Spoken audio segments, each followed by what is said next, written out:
Welcome to the Pizza Buffet live here on the Forward Progress YouTube channel, part of the Hammer Betting Network and powered by Pinnacle Sportsbook. I am Rob Pizzola. Thank you to everyone who's already in the stream, returning from previous years. For all of you guys who've seen this before, you know the drill. You know how this show works over the course of the next hour.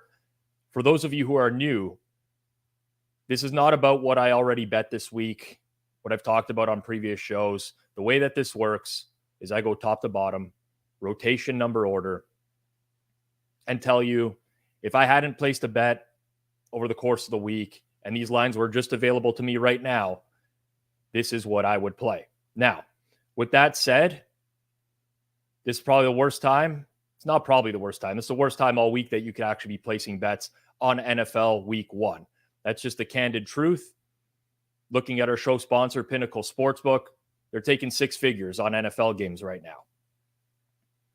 Tough to beat. They're very confident in their numbers. Most sportsbooks are at this point. So I would highly recommend that going forwards, you place your bets earlier in the week as much as you possibly can. I do that. I make a living betting on sports. I personally do very well in the NFL, and I've still struggled to have success on Sunday morning over the history of this show, which we've been tracking via BetStamp, minus 2% ROI. We produce a lot of content throughout the week here on Forward Progress leading up to this Sunday show. So stay tuned for that stuff next week as well. Try to get a jump on things. Another thing that this show isn't is a prop show. I focus mostly on major market sides and totals. I will give out a few props here or there if I do like them, but again, sticking mostly with major market sides and totals. This is an exercise in seeing if I can win on Sunday mornings against Pinnacle, the sharpest sportsbook on the planet. Do see a lot of people in the comments. I will try to get to comments as they come in. You guys can chat amongst yourselves as well. We get the first What's in the Cup reference. Today, it's just plain coffee in the cup. Not spiked. Got to take it easy for week 1 for sure. Need a strong t-shirt rotation, says Wes. I hope Trivium is good enough. I don't even know if most people know what Trivium is. Before we get into it, make sure you do smash that like button down below. If you're not subscribed to Forward Progress already, please do so as well. I want to remind everyone to play responsibly. It's week 1 of the season. We don't need to go nuts here. In fact, my history in week 1 is rather poor. I'm not going to, feel the need to force anything. I track all my bets. I've been tracking them for a long time. And generally speaking, week 1 has been a challenge for me. I have some theories as to why, but it doesn't matter.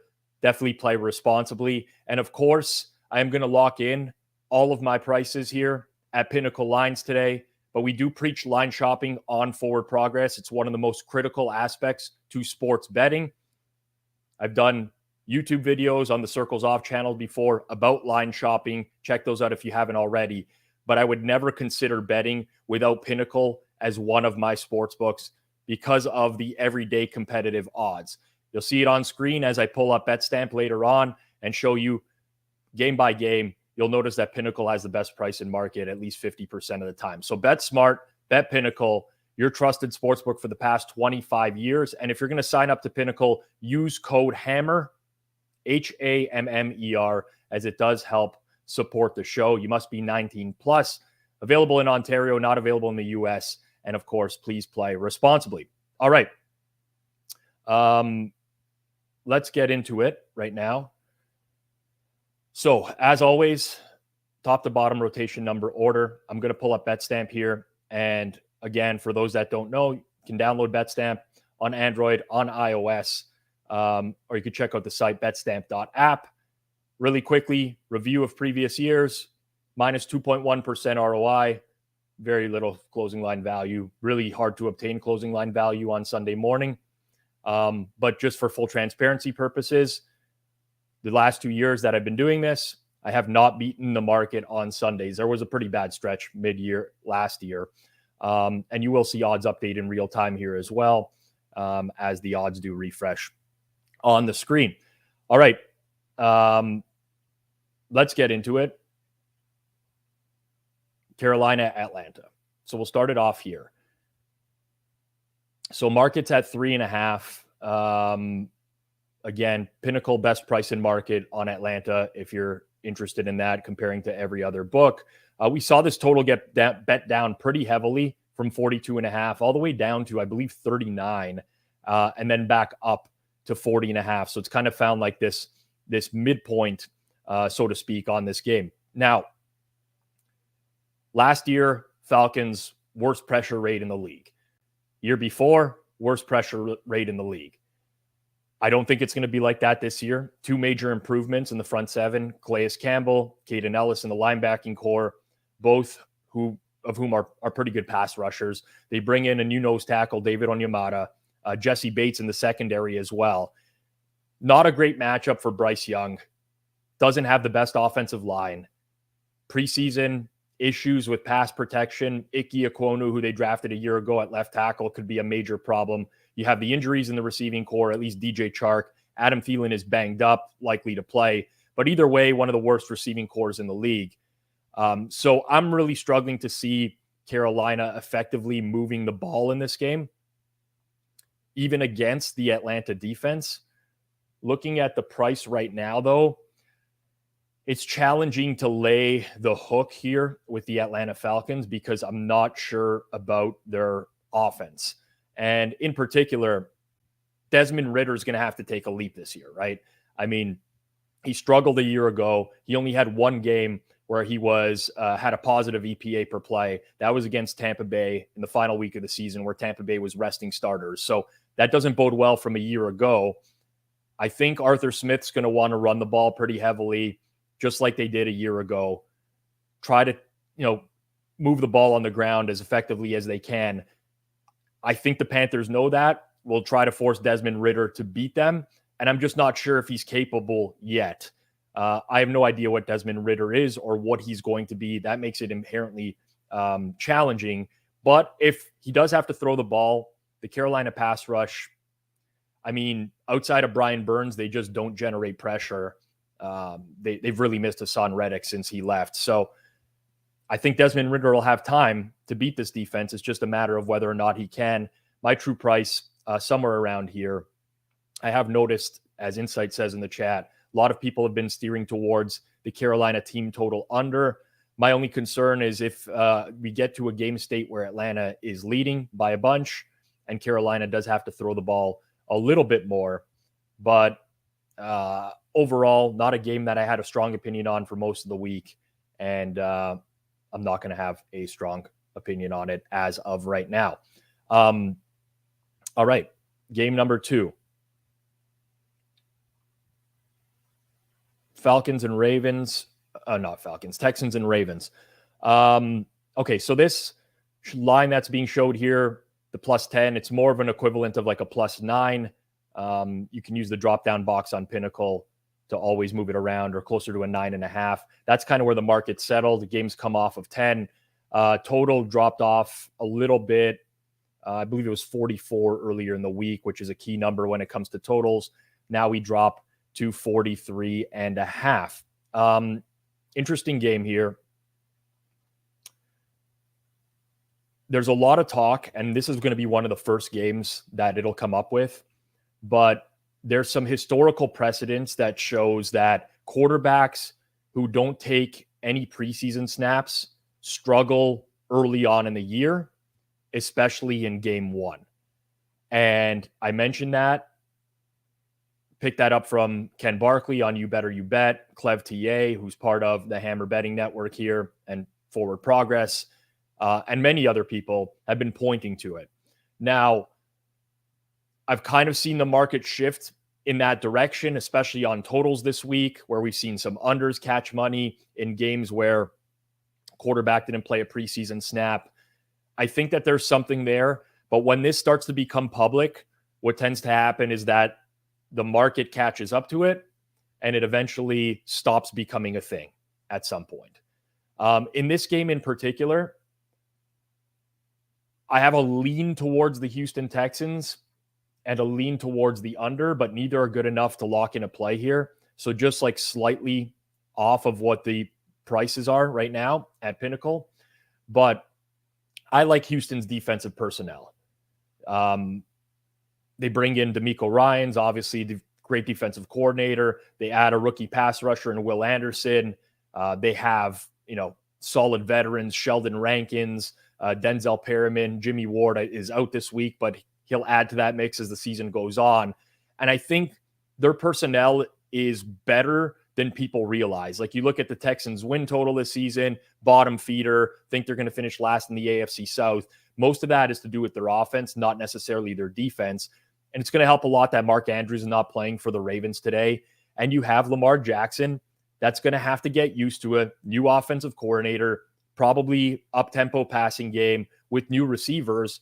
And I think that there is a reason to like lean to Houston in this game. The challenge is that we're no longer sitting at a 10 anymore. And honestly, who knows what's going to come of this offense? Like, CJ Stroud has, in my opinion, a pretty wide range of what he can become. The Ravens defense, in my opinion, is one of the most overvalued units in the league, especially in week one here. They struggled a year ago in pass defense. They lost some veterans this offseason. Marlon Humphrey's out for this game. But can Houston's offensive line hold up? That's a big question. Their center, Juice Scruggs, is on IR. Titus Howard, right tackle, is on IR as well. You got George Fent starting at right tackle today, was one of the worst offensive linemen in the league a season ago. So very, very small lean to Houston. If you're doing your pick'em pools, I definitely would suggest the Texans, but not good enough here where I'm going to be considering locking in a play at any point. One other thing for the audience here, just so that everyone's aware, quickly take a look at my phone. But I won't be doing this a whole lot. And generally speaking, if you do see a piece of big news that you want me to react to or talk about, I'm kind of reliant on you guys in real time to pass that down. I just kind of want my focus to be breaking down these games as they are rather than monitoring a million things at once. So if you see anything that's breaking, we're not really waiting on any huge news today, but if anything does come through, please let me know in the chat and I will get to it. All right. Game number 3, Bengals and Browns. So market here has been pushed down to +1. And the total coming down as well, all the way down to 46.5, 47 being a key number. I'm going to do a double dip in this game. I'm going to play Cleveland +1 -101 and the over 46.5, each for a base unit of $50, which would be typically a half unit.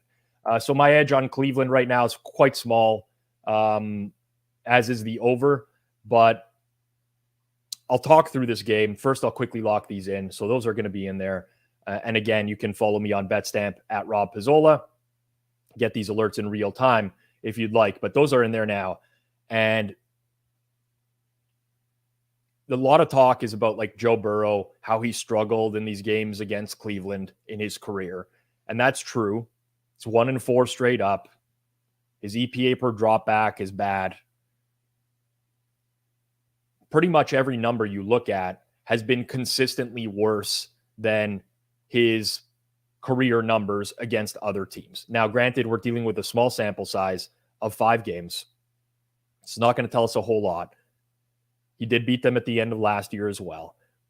But when we compare those numbers to his numbers against league average teams, they're definitely worse, but they're not terrible or bad at all. Pressure has been a problem, obviously. 3.7 sacks per game against the Browns defense, 2.9 sacks per game against the rest of the league. With that said, I think this number is a little bit too low. You have Deshaun Watson, basically no rhythm last year. And I think that's kind of why this number is where it is now, at least from a total perspective. Took a long time to throw, 3.1 seconds, much higher than his career average, which was 2.7 with the Houston Texans. Got it out of his hands much quicker, half second quicker. And he had a long layoff. We look at him in the preseason this year and people are like, horrible. And true, he didn't look good, but I still hold out high hopes for the Cleveland offense. They ran a ton of empty sets in the preseason. This is an indicator to me that they're getting away from like this play action. Watson turns his back to the quarterback a whole bunch, and they're getting back towards him just spreading it out, picking his open receivers. And I really like that because the Cincinnati secondary, in my opinion, is not very good. They obviously had some offseason turnover, Jesse Bates being lost, Eli Apple, like not a huge loss, but he was a starter for them. So I think that there's an opportunity for them to attack this Bengals defense. I think Cleveland is going to score points today. If you don't want to like do this, half side, half total type of thing, could always just go Cleveland team total over, which is like they pretty much the exact same bet. But I guess I'm higher, generally speaking, on Deshaun Watson and his potential this year than I think a lot of other people are. I think most people think that it's just going to be a failure and he's going to be a dud. In terms of Joe Burrow, calf injury, always a little bit concerned about that. But if there is a game state where the Bengals are trailing, I do think they have to air it out. I like the Browns defense. I think it's improved, but I don't think many teams are just going to shut down the Bengals. So for that reason, I'll lock in both of those plays. So a half unit on each of the over 46.5 and Cleveland Browns. Okay. This one's going to be interesting because we got like really one-sided movement here, and it's towards the Colts, which I expected. This kind of matches my number now. If I'd done the show earlier this morning, I probably would have locked in Indy in some capacity. Total at 45.5, nothing for me there. So this is likely going to be a no play, but we've seen a lot of money, heavy money towards Indy this morning to get the number to move down through 4. Would take quite a bit on a Sunday. So definitely some big time sharp support at current market for, or at least previous market for the Indianapolis Colts. I'm not super convinced on Jacksonville right away. I love Trevor Lawrence. I love the receiving core, but you have their left tackle, Cam Robinson, suspended. That means Walker Little is going to start in his spot, which is not like horrible. Walker Little's fine, but a downgrade. You have a rookie, Anton Harrison, starting on the right side of the offensive line. Like there's some concerns on the O-line here. And I like the Colts front 7 on defense a lot. Shaq Leonard's finally healthy. You have DeForest Buckner, Kwity Paye. Like it's a decent front 7 overall. So I don't think it's just a case of Jacksonville's going to hang back there. Lawrence is going to hang back there and pick apart this defense. Now, granted, if the Colts can't generate pressure in this game, they're toast because their secondary is awful. And there's going to be some big-time matchup advantages down the field. But I do think the likelihood of the Colts being able to generate pressure is high against this Jags offensive line. On the other side, you have Anthony Richardson making his first career start. I don't watch a ton of college football other than like a few games a week. I didn't see him play a ton. I'm not like a tape guy, so to speak. I watched a lot of preseason. He was pretty bad as a passer, but I also noticed that I don't think they were giving too much away with Anthony Richardson in the preseason. They didn't do any designed running plays for him. I think that the possibility that he can catch Jacksonville off guard here is fairly high with a lot of the read option game. I don't like the Jacksonville defense at all. Very bad metrics last year. The bad metrics are one thing, but you could also they are also a lot worse because of the quarterbacks that they played, like especially down the stretch with Zach Wilson, was Davis Mills, was Josh Dobbs. They played Philly earlier in the year with Jalen Hurts, and that was like a really bad weather game for those who remember. So the D could have actually looked a lot worse than it actually was. I think this is a decent matchup for Anthony Richardson. If he can't show something here, then I don't hold out high hopes for him because I don't think this Jags D is very good. One other thing to note, the Colts had 34 turnovers last season. That was an NFL high. They gave, those turnovers led to 123 opponent points, most in the NFL as well. Anthony Richardson doesn't have to be great. He just doesn't have to make massive mistakes either as well for the Colts to be a little bit better than they were a year ago. At this point, there's nothing I can do with the game. I'm definitely not betting 3.5. I think you needed north of 4 to get in on Indy, and very doubtful that ever comes back at this point with the market move here. But I totally understand the move towards Indianapolis. They were a strong lean for me this week. Another big movement as of this morning would come with the Tampa, Minnesota game. This one, so down to 4. Some people grab like 6.5 early in the week, 6.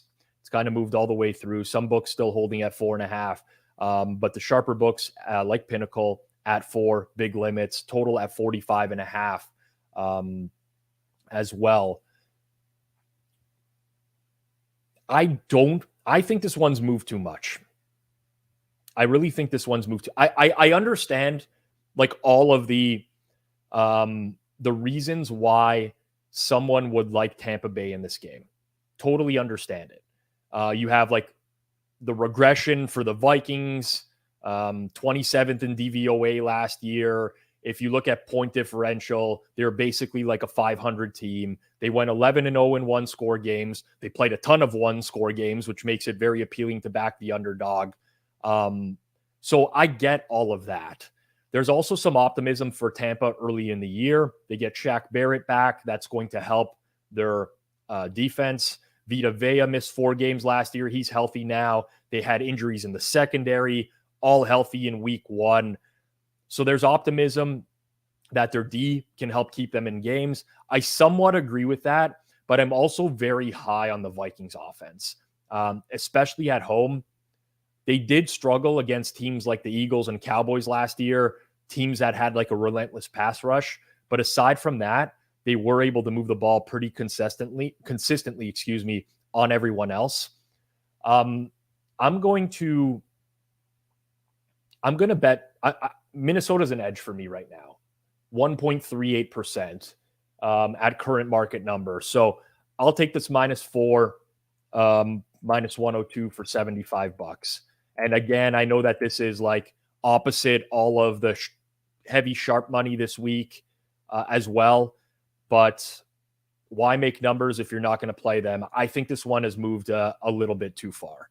On the other side of things, we should talk about the offense as well for the Tampa Bay Bucks as well. So Baker Mayfield, very inconsistent. Preseason looked great. Had like the best set of weapons he's going to have. Had very good connection with Chris Godwin in the preseason. You have Mike Evans there. You don't have a very good Minnesota defense. Think the secondary is going to be in real trouble this year. They're starting rookie on the outside. It's not going to look good. Where I think that they might have success is that Tampa's got a below average offensive line. And when I say they might have success, I'm talking about the Vikings defense. You have Brian Flores, who is like a cover 0 type of guy. He's going to send heavy blitzes. I mean, if you look at Flores throughout his career, he's like a 30 to 40% blitz type of guy. He's really going to try to confuse the quarterback at the line of scrimmage. And if you look at Baker Mayfield over the past 2 seasons, negative 0.138 EPA per play against the blitz. Out of 49 quarterbacks who threw at least 50 passes, he was 44th. So I don't love the matchup for Baker Mayfield. Now, I think this is going to be a very boom or bust game. I do think he'll hit some big plays just by virtue of the fact that Minnesota is going to send pressure. However, I do think that he's going to make some big mistakes in this game. I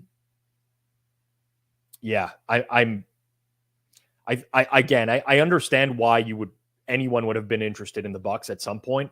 I just think now at this point, we've gotten to the point where the number has moved a little bit too far. And we move on. Another game with movement. Tennessee Titans So kind of like one-way action all week on the Titans. Got this down to 3, but some books off of the 3 at 2.5, trying to get some money back on the Saints the other way. Total's been bet up as well.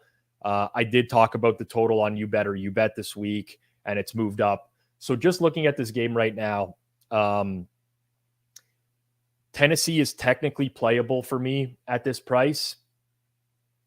The over is now out of range. So it's a very, very, very small edge on Tennessee, 0.57% at this price. But okay, full breakdown. Titans O-line. I've been very critical of the Titans O-line in the past. I can't say I'm a big fan of their O-line heading into the year, but there is a chance that it'll be better than people are projecting because they have a lot of relative unknowns. It's not necessarily that it's a terrible O-line. It's just that there's a lot of unknowns with their O-line. But in this matchup in particular, you got a Saints team that has a very bad pass rush, bottom 10 in pressure rate last season. They lose Marcus Davenport. They lose Keaton Ellis. They drafted some rookies to replace them, but I still think the Saints are going to have a very poor pass rush this year. And when you look at how their defense is set up, their best run stoppers are actually their edge players.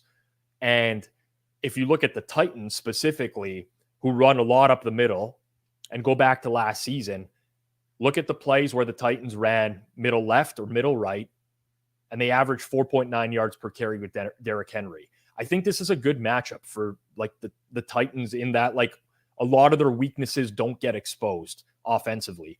Like if this team plays a team that can pressure the quarterback, Ryan Tannehill's under siege, and this is going to be like a real challenge for them to score points. But in a situation like this, I'm not necessarily sure that that's going to happen.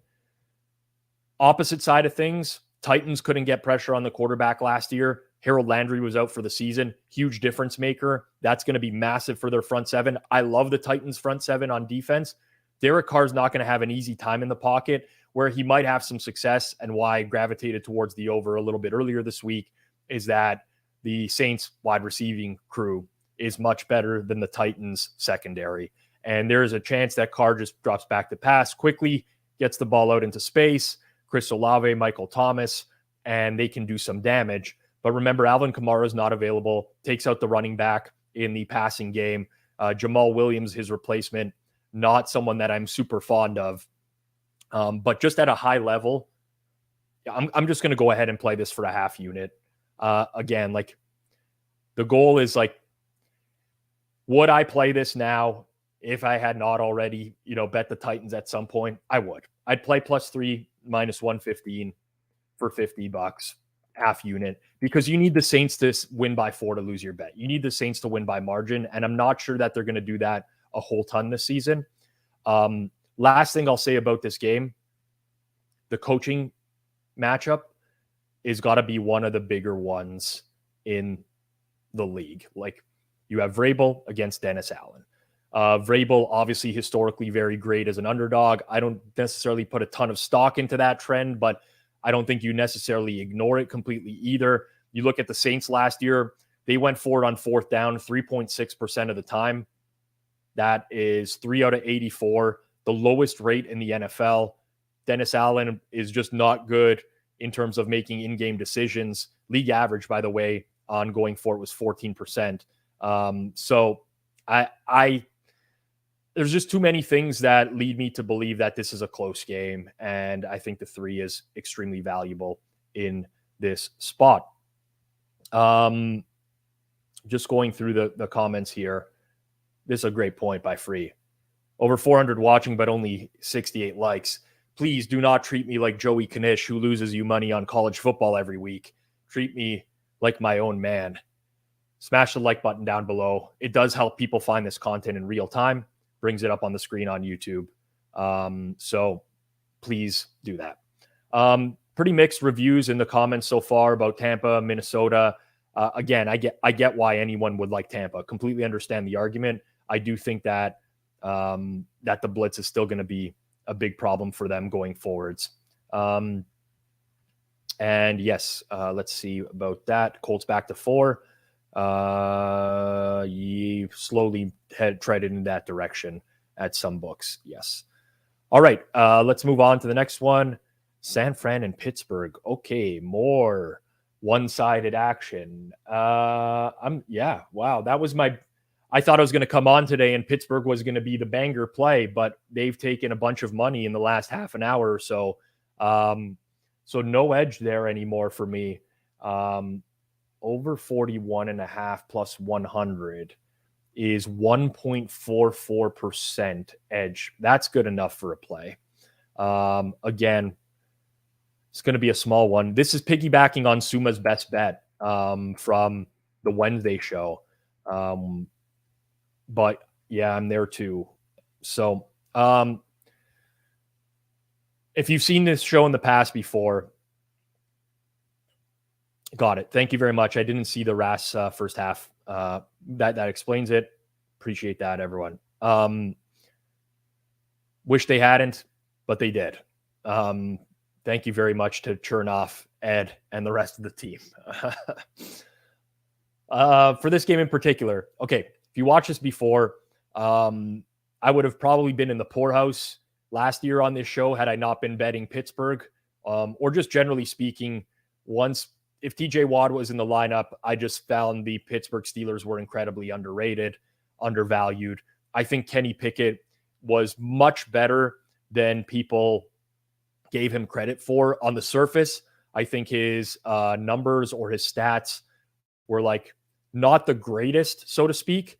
But if you watch the games, he was facing relentless pressure. I was very impressed with his ability to stand in the pocket and make some throws. And I really like the matchup of Pittsburgh's receivers against the 49ers corners. The Steelers also upgraded their offensive line in the offseason. They drafted Broderick Jones. They brought in Isaac Samalu from the Eagles. I like the Steelers offense. And if the preseason was any indicator, which maybe it's a lie, but Matt Canada really opened up that offense. They were throwing downfield. I think that this offense with Deontay Johnson, George Pickens, Allen Robinson, Pat Freiermuth, this is, if they want to stretch the field, this can be a dangerous offense. And the 49ers defense, I'm not here to tell you it's not good, because it's actually very good. But if we look at the metrics from a year ago, they're incredibly inflated by the schedule that they played, which was very easy in terms of opposing offenses. So I like Pittsburgh's ability to score. I do think San Fran will score here as well. Obviously, some concerns. Major elbow injury for Brock Purdy coming back. The O-line's a little bit worse now that Mike McGlinchey is gone. How much does Nick Bosa play for them defensively? I have no idea. I mean, he was a holdout, just signed this week. I would imagine that there's some sort of snap count, or he's not at his full conditioning level. That helps Pittsburgh's offense a little bit more. But ultimately, I think the total's just a little bit too low. These are viewed historically in market as very, very good defenses. And I think that both teams have kind of shifted towards being very capable offensively. The 49ers scored 30 plus in every Brock Purdy start last year as well. So yes, Marcus Davenport inactive is going to hurt the Vikings. It will hurt them. For what it's worth, I had him out in my numbers just based off of the Friday practice. So that's not going to affect my number on the game, which is still 1.38% edge at Pinnacle price. But yes. All right. Falcons, Panthers total being steamed up. So that's going back in the opposite direction from earlier in the week where it was 42.5 all the way down, 39 back up right now as well. I'll keep it moving over here. We're still not through the 1:00 games. I've been very long-winded today, but I'm excited. First week of the season. Here's one game I'm not going to be long-winded about. It's the Arizona Cardinals and the Washington Commanders. In fact, I don't really want to spend much time on this game. I never considered it at any point this week. Yeah, I just didn't.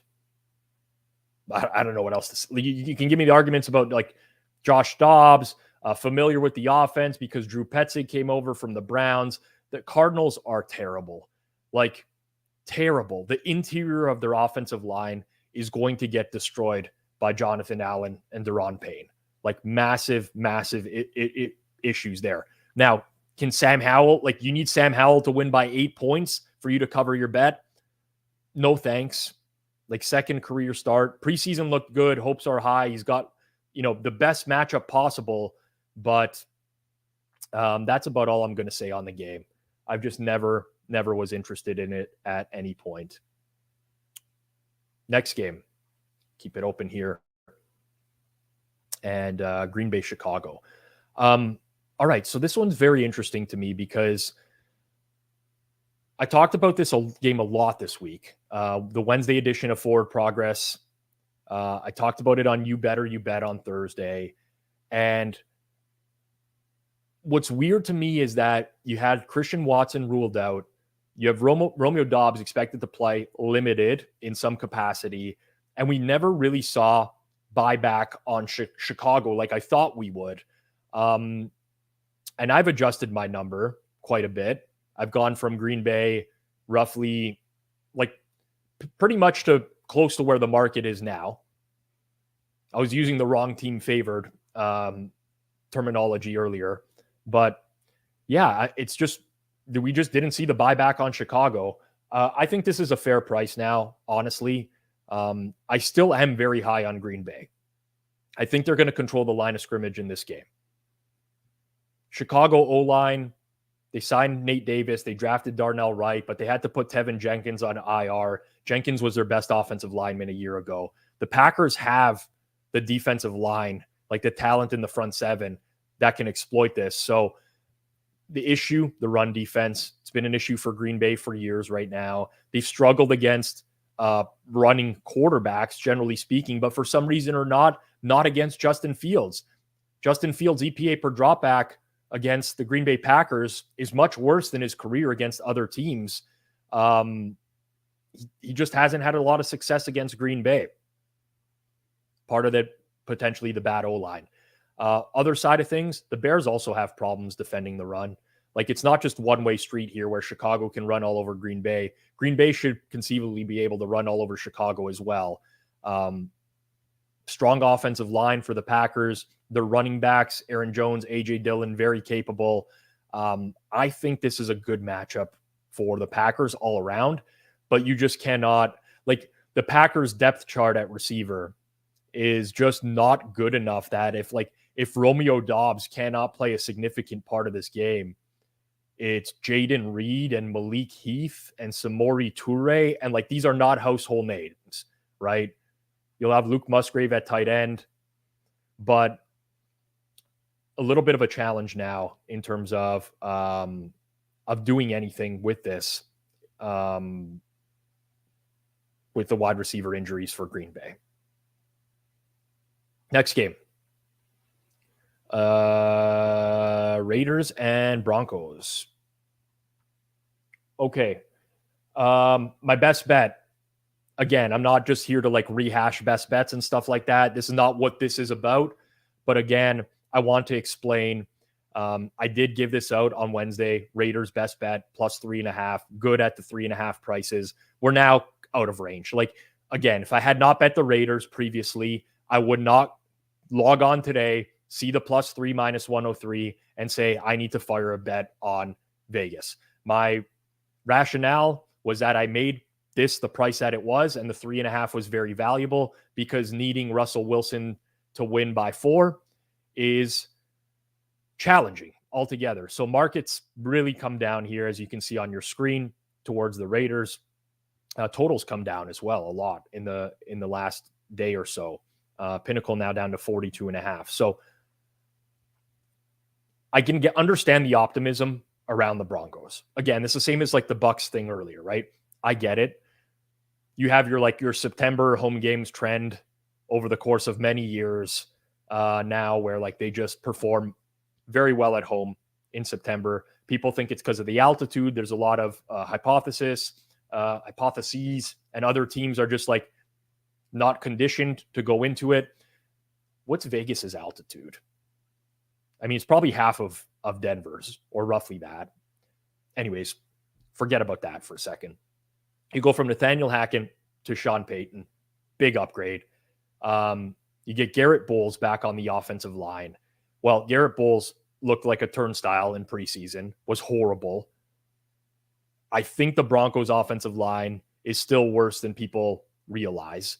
I don't think Sean Payton is necessarily I think highly of Sean Payton, but Russell Wilson has been bad. He has never been like the pocket passer guy necessarily. A lot of the damage he's done throughout his career has been on the move outside of the pocket. That disappeared last year, gone completely. And Sean Payton's more of a guy that's always had like that drop back passer kind of dinking and dunking his way upfield. And I just don't think Russell Wilson is that guy. So I'm just basically I'm paying to see the Broncos beat me, but I'm still not high on their offense, even with all the changes in the offseason. On the other side of things, Jimmy Garoppolo. Okay. He was used to very good blocking when he was in San Francisco. This ain't going to be very good blocking. Offensive line is bad for the Raiders. We've seen that with Derek Carr before. But generally speaking, across the board, it's bad. Where Garoppolo does well is he gets the ball out of his hands fairly quickly. And this is why he's been so good against the blitz in his career. Also because he had receivers that could get yards after the catch. I'll talk about that in 1 second because obviously the Raiders have the exact same thing. But Vance Joseph, the defensive coordinator for the Broncos, is a very blitz-heavy defensive coordinator. Jimmy Garoppolo, 228 dropbacks against the blitz since 2021. His EPA per dropback is 0.266. That's very high. He knows how to get the ball out quickly into his receivers' hands. And he has receivers that can win at the line of scrimmage. You know, Denver has good corners. Love Patrick Surtain. But ultimately, you're going to be able to spread out with Devontae Adams, Jacoby Myers, Hunter Renfrow. And those are guys who can win at the point of attack. Good route runners, generally speaking. That was kind of my feeling on the game. I think the number has settled to where it should be right now. But that was the optimism that I had around the Raiders going into the year. At least in this matchup, I should say. Dolphins, Chargers. More looking forward to this game than I am betting it, to bet it. Small lean to the under at 50.5, which is a little bit scary when you consider these two offenses. But I think the Chargers defense is greatly improved just by virtue of having players back on the field. I mean, that's the Chargers in general, right? Like, they're healthy. Their team, when you look at them on paper and they're healthy, is solid. But this is like another one of those games. Justin Herbert didn't play in the preseason. You have a new offensive coordinator in Kellen Moore. How good is the Chargers offense going to be out of the gate? Like, I'm not a fan of Miami's defense. They lost Jalen Ramsey. They bring in Vic Fangio. I'll talk about that in 1 second. But I don't know. There's potential for them to struggle in this type of game. Now, Vic Fangio plays a lot of cover too, but he also plays some form of man coverage at a very high rate as well. So if you go back to his last year in Denver, which was 2021, he played some form of man coverage on 39% of snaps. That was the second highest in the league. Justin Herbert was very good against man coverage last year, and that was with receivers being injured. He had broken ribs. So it'll be interesting for me to see how the Dolphins defense opts to play the Chargers. But what my guess would be is that they just try to get the Chargers to dink and dunk upfield and not give them the big play. That's more conducive for the under as well. On the other side of things, no Teron Armstead. That's a big blow for the Miami offense. Tua had a horrible game against the Chargers last season. He was 10 of 28 for 145 yards. The Chargers had all sorts of pressure. Joey Bosa didn't even play in that game.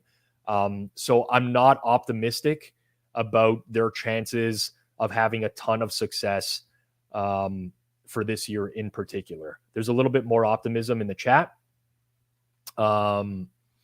Where do you slot Herbert versus guys like Allen, Hurts, and Burrow?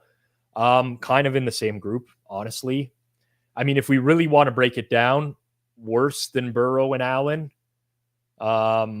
slightly, but in the same group is where I slot him. I think Herbert's amazing. The one thing I think he does poorly is the touch on the short passes, which I think he needs to improve.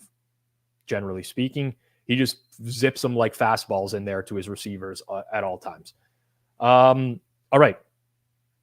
Let's go with another square play here. Next game. Numbers buy for me right now. Philly's been bet all the way down here to 3.5. There's some trends about the previous Super Bowl loser and how they fare in the first game of the next year. There's obviously a ton of concern. Again, Jalen Hurts not playing in the preseason, new offensive court, like just a lot of turnover, generally speaking, some shifts on the offensive line. I don't care. Well, not that I don't care, but like this is all kind of factored in. Do I think this gets to 3? I honestly don't know. I'm surprised it got down to 3.5, which is why I think the 3.5 here is worth a bet. 1.07% edge for me. Let's go $75 on the Eagles. This would be considered the quote unquote square side of the game. But for me, there's a buy price on every single team that plays. And I think this is the buy price for me on the Eagles. I don't know why, but Bill Belichick's defenses, mobile quarterbacks, like this has been a thing for a long time. If we go back for even just the last few years, game by game, Josh Allen, 35 points, Allen, 24, Lamar, 37, Justin Fields, 33, Josh Allen, 47, Josh Allen, 33, Russell Wilson, 35, Josh Allen, 24, Deshaun Watson, 27, Lamar Jackson, 17 in a heavy win game, Allen, 38, Lamar, 37. Now, granted, these are good quarterbacks, right? Allen, Lamar Jackson, a lot in here, Deshaun Watson, but they give up a lot of points to these quarterbacks. 8 of the last 12 games, 33 points or more. They've only held a team to under 24 points one time in the last 12 games in a mobile quarterback. Like, it's not been good for them. The success rates on these quarterbacks are through the roof, 55% in those games. Like, I understand the concerns about the Eagles offense, but they have playmakers. You have a key injury at corner for the New England Patriots as well. I don't know. I'm just not here. And then you're going to rely on the New England offense to kind of like match points. Again, turnover on the Philly defense. I think it'll be worse than a year ago. I don't think all of a sudden New England is going to come out and just be able to torch this defense. Like the Eagles had a sack on 11% of dropbacks a year ago. That was tops in the NFL by a mile. They're going to generate a ton of pressure on Mac Jones. The Patriots don't have the receiving core. I can't get to where we're at in market right now. I cannot get to where we're at in market. Getting hit with the spam right now. I don't understand the Pat support here either, Mike, but here we are. Here we are. I don't know. I mean, listen, it's the NFL. We're looking at very liquid markets that are taking, 6-figure bets right now. Who am I to say? But this is just my opinion. And that's where we're at. Rams and Seahawks, the last game of our late slate. This is the game where I've seen the most opposing action from sharp groups this week. Sorry, just before I get to that, is there weather there? There's expected like light rain on some of the East Coast games this week. It's expected to be light. I'll like explicitly state that in all these games, and no wind, or at least not wind conditions that would be. This is funny. That's a funny comment. Okay, back to this one. I deal with a lot of sharp people, generally speaking. I'm not saying like I have access to everyone's plays. I'm in tune with what everyone on the planet is going to do, but my inner community are people that are generally good bettors, and there's been a lot of differentiating opinions on this game. I've never really had a strong opinion on this game one way or another, but the market has been betting down this total, and I just do not agree. Like, I don't. Like, I see there's some concerns about Geno Smith, right? There's the turnover-worthy plays a year ago. He got away with a lot of turnovers, but the Rams defense is bad. It really is. I don't mind the Rams in like a come from behind state. If they have to throw the ball, Stafford can sling it. You've seen didn't play in the preseason, so maybe there's some rust there. And again, like these totals of quarterbacks that didn't play in the preseason coming down. But you get into a game state, in my opinion, where Seattle's probably leading in this game and the Rams have to throw the ball a lot. Stafford's been successful at that throughout his career. Like that's what he does. I think this total's too low. This is, I think, my largest remaining edge on the board right now at 2.58% on the over. So we'll lock that in for a full unit. But I like the Seahawks' path to success offensively is like do anything. Like the Rams have Aaron Donald and then nothing on the defense. Like Jalen Ramsey gone, Leonard Floyd, Bobby Wagner. I just see this as a very good path to success. And like on top of that, think of the Rams scheme as well. Like they played zone 83% of the snaps last season. That was the highest rate in the NFL. Geno Smith, passer rating, second in the league against zone defenses, 98.0 through 14 touchdown passes, second in the league against zone as well. I think there's going to be points here. In terms of the number on the game, I'm kind of like in the 5 to 5.25 range. Not much else to say there. So this is a good question from Gower. Sorry if I butchered your name. Is the under reflection of the expected inability of the Rams offense? It could be. Absolutely. Like Cooper Kupp injury, which is like the market movement on this game was so weird. Like Cooper Kupp gets ruled out and the Rams are taking money. I've struggled to process this game a lot this week. And I think that's what happens when you have so many people on opposite sides of this. But generally speaking, we've seen movement to the under on a lot of games this week where the quarterback of one team did not play in the preseason. That's been a market-wide trend. Last game, New England and Philly, we saw that total come off 45 down to 45.5, now sitting on 44, key number. We saw Chargers, Finns come off of 51 down to 50.5, 51, somewhat of a key number as well. We saw, what am I missing? The Ravens total come off of 44. We saw the Bengals total come down. Like, to me, that's where the market is kind of going with this.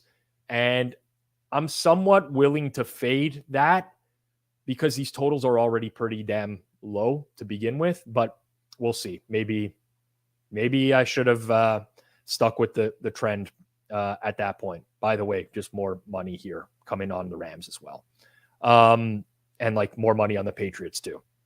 Might see that 3 at some point. Final game, Cowboys, Giants. Let's get this to load up here. All right.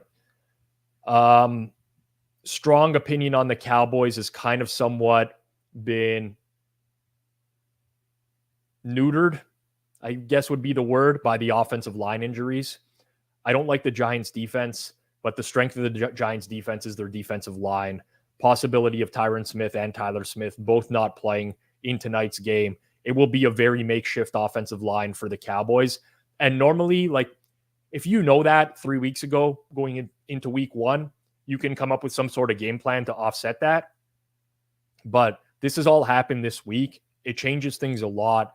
What I would expect to happen, and honestly, the market has kind of done the exact same thing with the under taking a bunch of money here, is I just expect that the Dallas Cowboys are going to run a lot in this game with Tony Pollard, just to ensure that Dak is like fully protected.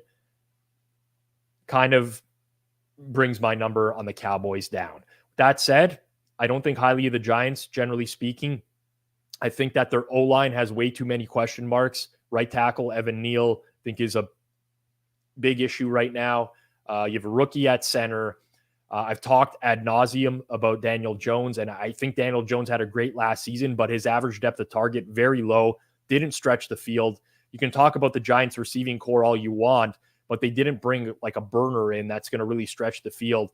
Isaiah Hodgins, Darius Slayton, Paris Campbell, like these aren't guys that other defenses are going to be a whole lot of really worried about. Now you have the Darren Waller hamstring injury. This is a long-winded way of saying that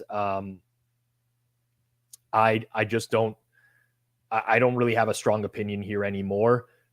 Under good circumstances, this would have been what I would call a banger with the Cowboys. But I got nothing on the game right now. Nothing for me on the total here, Robert. It's been bet down quite a bit, and I think this is like the spot. I'll briefly touch on Monday Night Football.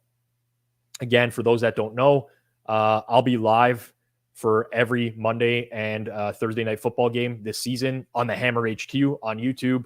Make sure you're subbed to the Hammer HQ and set notifications when I go live. But we had our first watch along for Thursday Night Football. I was joined by Joey Kanish, Eric Eager, Jeff Feinberg. Had a blast. Thank you, everyone who tuned in. I'll be live for this one as well. The Von Miller injury is big. Bills had a top 5 pressure rate in the league with Von Miller on the field last year. They were bottom half of the league when he went out due to injury. I think that matters. With that said, I'm closer to playing Buffalo than the Jets. The Jets team is going to be Colorado of college football for me. It's not a great apples to apples comparison because Colorado completely changed things up, right? Like 80 new players. What Deion Sanders basically rebuilt the program from scratch. This is not that for the New York Jets, but you had Aaron Rodgers, who was number 1 in EPA per play in 2020, number 1 in EPA per play in 2021, number 26 in EPA per play last season. The quarterback that was ahead of him at 25 was Andy Dalton. If to put into perspective how bad Aaron Rodgers was a year ago, he's 39 years old. We do not have a historical precedent of a quarterback turning this around. There's quarterback Tom Brady, obviously, who have played well into their 40s, but I think the likelihood that Rodgers is cooked is higher than the likelihood that all of a sudden this is just going to be a newfound offense. I didn't forget about Jalen Hyatt. It's just how many snaps is Jalen Hyatt going to see? The point I'm trying to make is just that the receiving core is not really striking fear into opposing teams. All right. Let's do a quick recap of the day so far, and be interesting to see if I got any. Okay, so Cleveland caught more money. So the half play on Cleveland there. Again, this over is somewhat opposite of the under, the Joe Burrow stuff. Over in San Fran, Pittsburgh. Small play, Minnesota as well. Tennessee still trending towards going down even further. Over 45.5, Rams, Seattle. And then I don't know, there's just a lot of love for New England in market right now. I personally don't get it, but we'll see. We'll see. So we got 1, 2, 3, 4, 5, 6, 7 plays locked in. Nothing major for today. Again, historically speaking, I'm not the greatest week 1 bettor, but hopefully things turn this year in week 1 for me. Once again, for those of you who are in Ontario, make sure you do check out Pinnacle, our sponsor right here on the Pizza Buffet. I missed the Pizza Buffet music this morning. I think I told the producers, let's get rid of it. I think I'm going to go back to it next week. It really got me in the groove of doing things. I'll stick around here for a couple of minutes here to answer any additional questions. Browns moving to favorites at circa right now. But again, if you are in Ontario, check out Pinnacle, established brand for 25 years, great competitive odds. Honestly, you can set up your BetStamp app to show you all the sports books in a region, and you'll see how often Pinnacle has the best odds. Absolutely need to have Pinnacle and play responsibly, of course. Let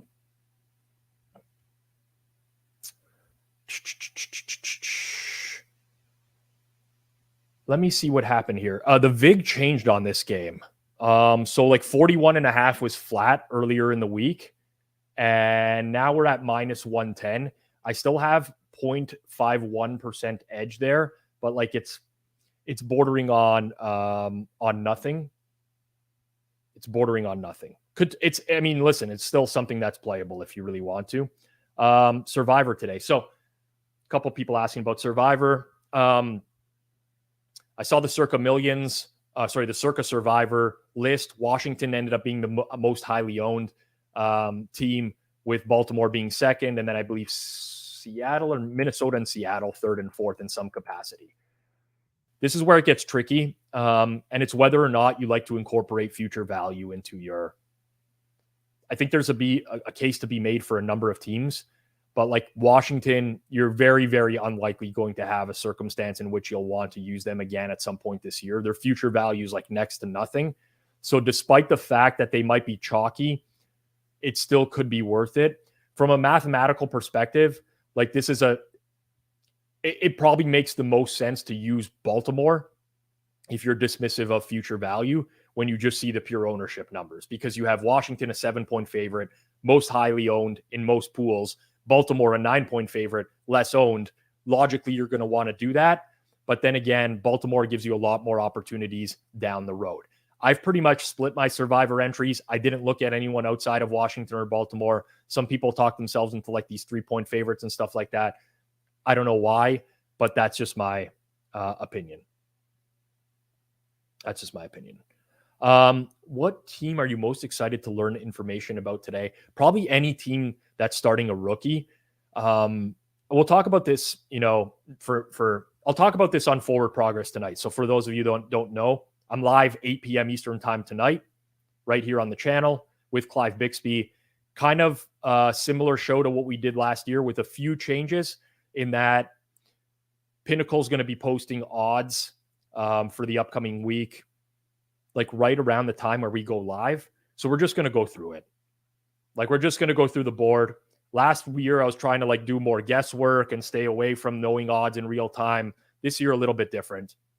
We'll recap the day. We'll look at the odds board. We'll kind of predict the direction we think some numbers are going to go. And that's it. Which game do you think has the highest variance? Good questions from the audience today. Let me look through the games in particular. High variance game. Oh, a Jags Colts, I think, is a super high variance game. That's like, if the Jags won that game by 40, it wouldn't surprise me. If the Colts won outright, that wouldn't surprise me. I think that's one that's definitely up there. That's probably the biggest one, in my opinion. Player props. Okay, let me do something with player props here. I just want to make sure that the numbers are still available really quickly. So here, cat's out of the bag. I generally like to target like third receivers a lot of times that I think might have a substantial impact on a game, especially if it's a team that's trailing, that I expect to be trailing. There's a few in terms of receptions and receiving yardage totals that I like in market for today's game. One of them is Braxton Berrios of the Miami Dolphins. His reception total is like 1.5. It's juiced over pretty heavily. It's like 1 minus 45, 1.5 minus 145 in market. But Braxton Berrios is one in particular. I have to check the status of Chase Claypool. He was another one that was of particular interest to me for the Chicago Bears as well.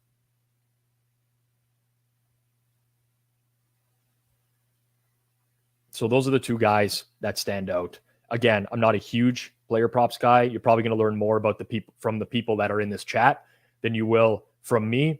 But I did start out hot with the player props at the KC Detroit, so I can understand why people are interested. Jack says, will the Falcons make me hate myself? I don't think so, but any team can make you hate yourself on any given day. It could happen in the NFL. All right. That's going to be it for me. I'm going to wrap up, eat some lunch, click on Red Zone. Appreciate everyone who tuned in. On the way out, smash the like button. Just do it. It takes literally 2 seconds, helps people find our content going forwards. If you're not subscribed to the channel, subscribe to the channel.